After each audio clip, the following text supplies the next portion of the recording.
안녕하세요, 여러분. 좋은 아침입니다. 7월 27일 목요일 하루 한 말씀으로 오늘도 주님의 말씀을 묵상하며 은혜로운 하루를 함께 시작하려고 합니다. 오늘 우리에게 주신 말씀은 창세기 28장입니다. 10절부터 19절까지의 말씀 제가 봉독해 올리도록 하겠습니다. 야곱이 브엘세바에서 떠나 하란으로 향하여 가더니 한 곳에 이르러는 해가 진지라. 거기서 유숙하려고 그곳에 한 돌을 가져다가 베개로 삼고 거기 누워 자더니 꿈에 본즉 사닥다리가 땅 위에 서 있는데 그 꼭대기가 하늘에 닿았고 또 본즉 하나님의 사자들이 그 위에서 오르락 내리락 하고 또 본즉 여호와께서 그 위에 서서 이르시되 나는 여호와니 너희 조부 아브라함의 하나님이요 이삭의 하나님이라.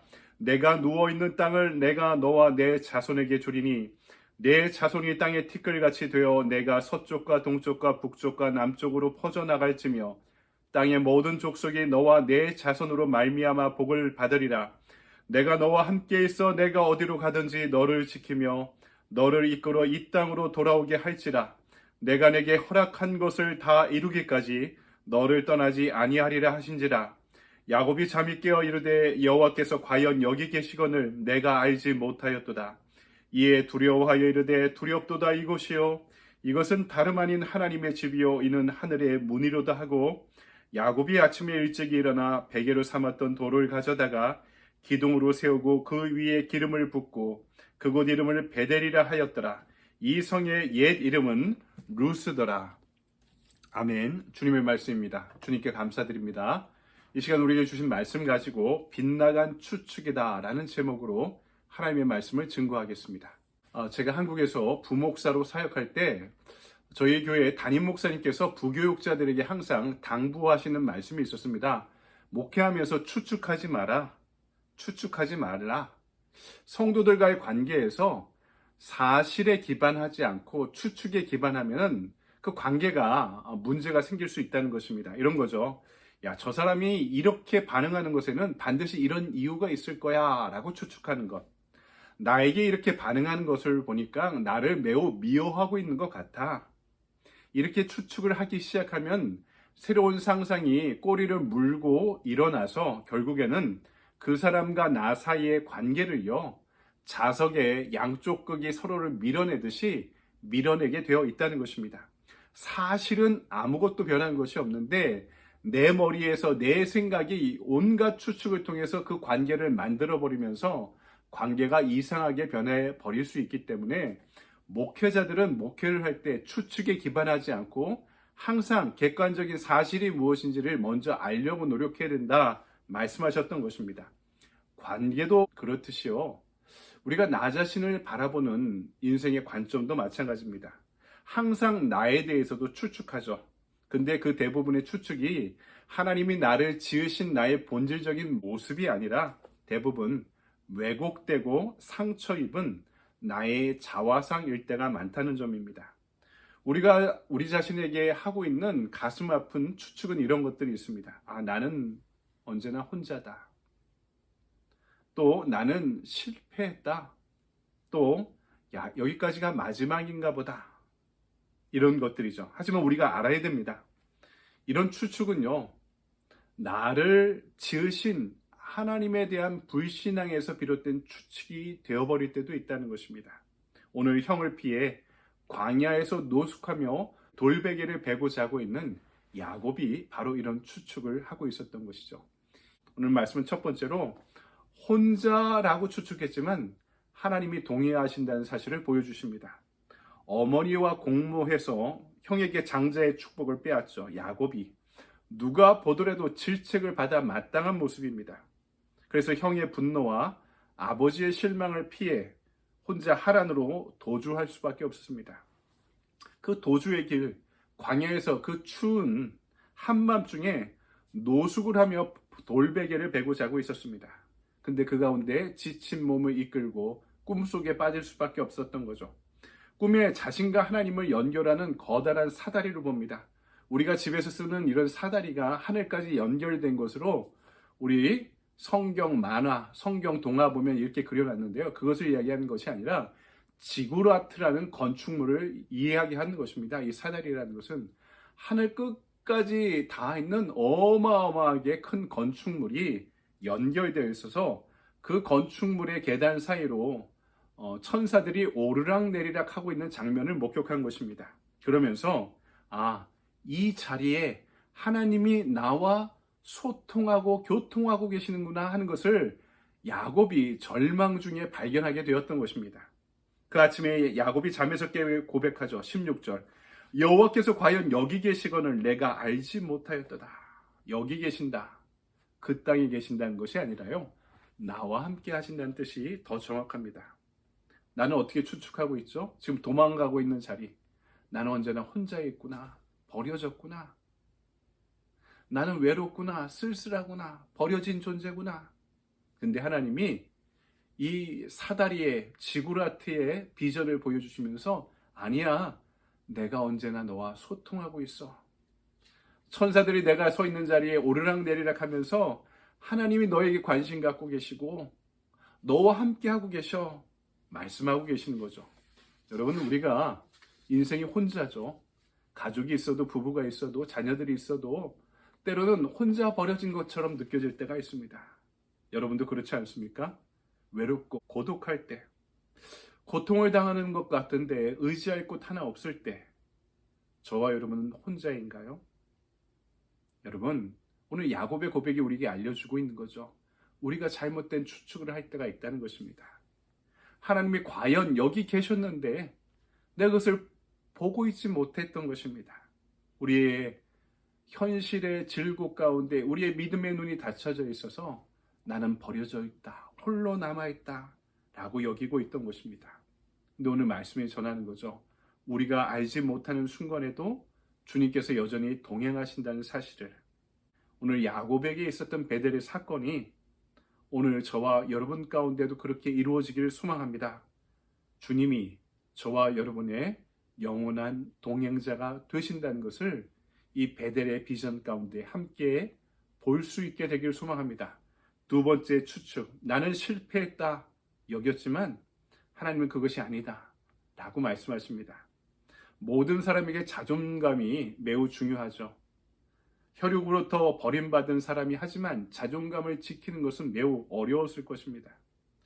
여러분, 다른 사람한테 거절당하는 것도 두려운데 가족에게 거절당하고 버림받은 경험은 참 비참했을 것입니다.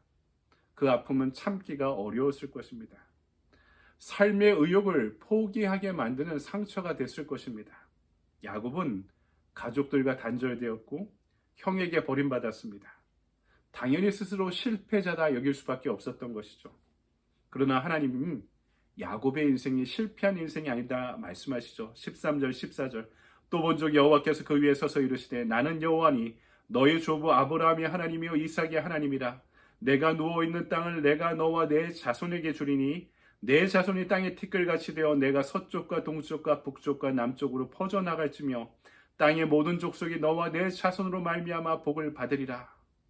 할아버지 아브라함에게 아버지 이삭에게 주셨던 약속을 이 실패자라고 여기고 있는 이삭에게 지금 다시 한번 확인시켜주고 계십니다. 여러분, 우리 주위를 돌아보십시오. 웃고 있는 사람들이 얼마나 많습니까? 건강해 보이는 사람, 성공해 보이는 사람. 근데요, 다들 그 안을 들여다보면 문제없는 가정은 한 가정도 없습니다. 다 건강의 문제, 경제적인 문제, 신분의 문제, 자녀의 문제, 정서적인 문제, 신앙의 문제, 관계의 문제. 누구나 다 자기 자신을 실패자라고 바라보게 만들 만큼의 상처와 아픔을 다 지니고 살아갑니다. 성경은 하지만 하나님이 만나주시고 복 주시는 인생이 있다는 것을 알려주고 계시죠. 나의 눈으로 내 인생을 바라보면 여기저기가 다 결핍투성이지만 하나님의 눈으로 나를 바라보고자 할 때 내가 내 인생이 얼마나 하나님 앞에 복받은 인생임을 하나님이 알게 해주신다는 것입니다. 스바냐 3장 17절. 너희 하나님 여호와가 너희 가운데 계시니 그는 구원을 베푸실 전능자시라. 그가 너로 말미암아 기쁨을 이기지 못하시며 너를 잠잠히 사랑하시며 너로 말미암아 즐거이 부르며 기뻐하시리라 하리라. 얼마나 사랑하시는지 즐거워하시는지. 여기서 너희로 말미암아 기쁨을 이기지 못하신다는 말은요, 그냥 좋아하신다는 이야기가 아니라 좋아서 어쩔 줄 모르신다는 표현입니다. 하나님이 우리를 바라보는 시선이 그렇다는 거죠. 갓난아기를 바라보듯이 보기만 해도 좋고 사랑스럽고 아름답고, 그 마음이 어느 정도까지 우리가 잘 돼서 성공해서 좋은 대학 가서 좋은 직장에 취직해서 돈을 많이 벌어서 사회적으로 성공해서 그런 것이 아니라 지금 저와 여러분이 있는 그 모습 그대로 우리를 사랑하셔서 십자가에 죽기까지 아낌없이 자신의 모든 것을 우리에게 내어주고 계신 하나님, 그분이 우리를 실패자로 바라보지 않으신다는 것입니다. 이것이 하나님이 우리를 향한 그분의 시선임을 여러분 기억하십시오. 우리를 복덩어리로 너무나 좋아해서 어쩔 줄 모르는 하나님의 자녀로 그분은 우리를 바라보고 계시다는 것입니다. 여기가 마지막으로 여겼는데 하나님께서 야곱에게 새로운 출발을 허락하십니다. 야곱이 떠날 때 아주 어린 젊은 나이였습니다. 근데요, 지금 나한테는 이제 더 이상의 기회가 남아있지 않다라고 여겼습니다. 지금 길 떠나는 것이 도망가는 것이고 목숨을 보존하기 위해 어쩔 수 없이 피하는 길이라 여겼습니다. 가본 적 없는 외삼촌이 살아가고 있는 하란, 그곳에는 인간적인 정을 붙일 수도 없고 미래를 알 수 없는 두려움이 있고 외부 환경이 어떻게 변할지 못하는 불안함이 있었습니다. 떠나기를 결단하지 못할 때 그는 살기 위해서 떠날 수밖에 없었습니다. 그러니까 그 길이 끝이라 여겼던 것이죠. 우리도 그렇지 않습니까? 하나님이 떠나라 하는데 모험하기를 꺼려합니다. 떠나면 거기가 마지막으로 여깁니다. 근데 여러분 기억하십시오. 하나님이 하나님의 사람을 성장시킬 때 때로는 그로 하여금 떠나게 만드십니다. 그가 의지하고 의존하고 있던 것을 모두 다 그 삶의 터전을 뒤흔들어 버리시면서 떠날 수밖에 없게 만드실 때도 있습니다. 어린아이가 청소년이 되고 청소년이 청년이 되고 청년이 어른이 되려면 다 그 과정 모두 성장통을 앓기 마련입니다. 우리가 세상을 살아가며 아파하는 것도 마찬가지입니다. 여러분, 지금의 길떠남이 결코 종착역이 아니라는 사실을 하나님이 그 아픔을 통해 배우게 하시고 경험하게 만드시는 거죠. 왜냐하면 그 저 본향을 향한, 하나님을 향한 길이 아직도 갈 길이 멀기 때문입니다.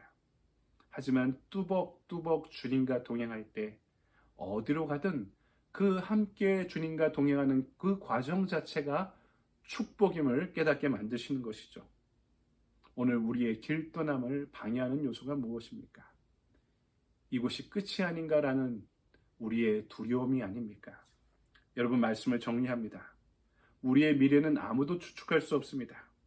그러나 인생살이의 원칙은 분명해야 됩니다. 오늘 말씀은 야곱의 잘못된 추측을 하나님이 믿음의 사실로 바라볼 수 있는 눈을 허락하시죠. 그 원리는 내가 혼자라고 느낄 때조차 주님께서 동행하신다는 사실입니다. 두 번째, 실패의 절망 가운데도 주님은 우리를 승리로 이끌 수 있는 분이십니다. 세 번째, 변화를 두려워하고 그것이 끝이라 여기는 자리에서도 하나님은 우리를 새롭게 출발하게 만드십니다. 이런 때 우리가 실패의 자리였던 내 인생의 루스가 하나님이 함께 하시는 집, 베델, 하나님의 집으로 변화되는 축복을 얻게 하는 자리라는 것을 잊지 마시기 바랍니다. 베델의 축복으로 살아가는 저와 여러분의 하루가 되기를 소망합니다. 아멘. 적용의 질문입니다. 내가 실패에 홀로 남겨졌던 장소였던 루스가 하나님을 만날 때 베델, 하나님의 집으로 바뀝니다. 내가 살아가는 곳에서 베델의 축복을 누리기 위해 오늘 내가 해야 할 일은 무엇인가요? 이 베델을요, 종교학자 엘리 에덴은 아주 유명한 종교적인 개념으로 설명했습니다. 우주 배꼽. 세속의 장소가 신을 만나는 장소가 될 때 그것이 바로 새로운 생명이 싹트는 우주 배꼽이다. 엘리야데가 종교 현상학이라는 책에서 이렇게 설명을 했는데요. 여러분, 내가 하나님을 만나는 장소는 그것이 우주 배꼽이 되고 베델이 됩니다. 오늘 저의 액션 플랜입니다. 내가 살아가는 모든 곳을 베델로 만들기입니다. 하나님을 생각하고 그분을 의식하고 그분과 동행할 때, 그분을 만나 교제할 때 내가 살아가는 모든 장소, 실패의 장소, 평범한 장소, 루스도 하나님의 집 베델로 변화될 줄 믿습니다. 여러분의 삶의 자리를 베델로 만들어가는 하루가 되길 소망합니다. 그렇게 좋은 하루 보내십시오. 감사합니다.